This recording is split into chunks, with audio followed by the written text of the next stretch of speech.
Tinapay mula sa langit. A daily morning devotion with CRC family.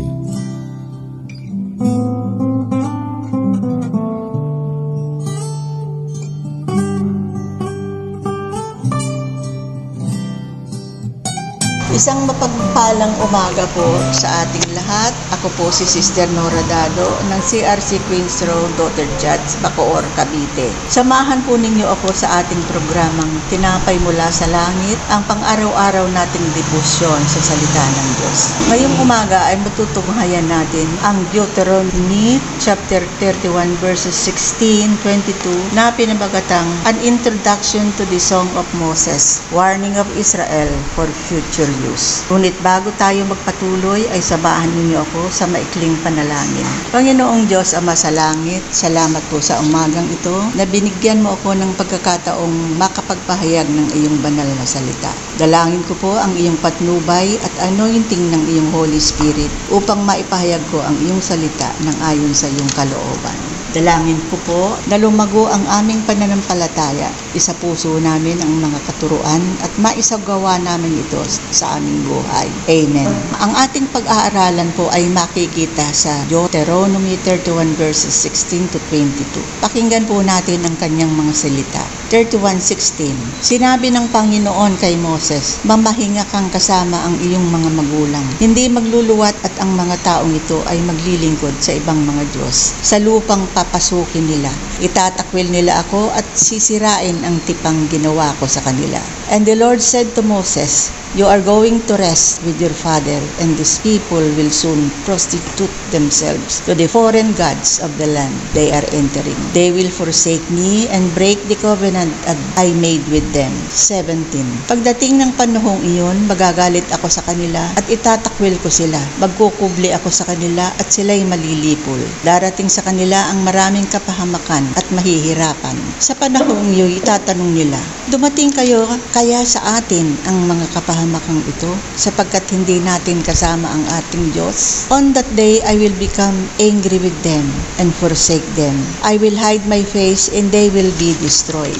Many disasters and difficulties will come upon them. And on that day, they will ask, have not these disasters come upon us because our God is not with us? 18. Tiyak akong magkukubli sa kanila sa panahong iyon dahilan sa mga kasamaan nila at pagsunod sa ibang mga Diyos. And I will certainly hide my face on that day because of their wickedness in turning to other God. 19. Ngayon, isulat mo ang awiting ito para sa inyo at ituro mo sa mga Israelita at ipaawit mo ito sa kanila para magsilbi kung saksi laban sa kanila. Now, write down for yourselves this song and teach it to the Israelites and have them sing it so that it will be a witness for me against them. Verse 20. Kapag nadala ko na sila sa lupang binubukalan ng gatas at pulot-pukyutan, ang lupang ipinangako kong may sumpa sa kanilang mga ninuno, kung kumakain na sila at mabusog, babaling sila sa ibang Diyos at sasamba sa mga ito. Itatakwil nila ako at sisirain ang aking tipan. When I have brought them into the land flowing with milk and honey, and the land I promised an oath to their forefathers, and when they eat their fill and tribes, they will turn to other gods and worship them, rejecting me and breaking their covenant. Kapag umabot na sa kanila ang kapahamakan at mga kahirapan, ang awit na ito ay nagiging saksi laban sa kanila, sapagkat hindi ito malilimutan ng mga supling. Alam ko na kung ano ang pinasya nilang gawin. Hindi pa man sila nadadala sa lupang ipinangako ko sa kanila na may sumpa. So Moses wrote down this song that day and taught it to the Israelites. Kaya isinulat ni Moses ang awit sa araw na iyon at itinuro sa mga Israelita.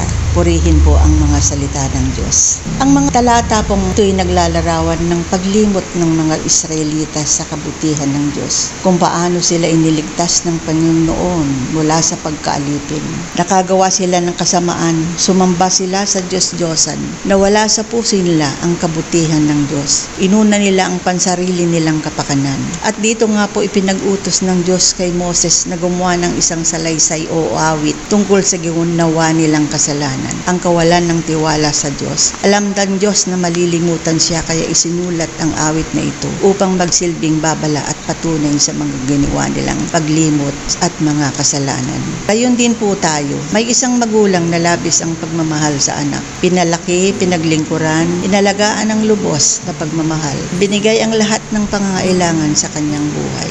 Ang isang treasured thing niyang alahas ay ipinagbili para lang sa pag-aaral ng kanyang anak. Ngunit nang matapos at magtagumpay ay kinalamutan ang magmahal at nagpaaral sa kanyang magulang. Ito po'y nangyayari sa lahat ng tao, mga kaibigan, kapitbahay, katrabaho, kapatid at marami pang iba. Madali po tayong makalimot sa mga taong tumulong, nagmamalasakit at nagmamahal sa atin.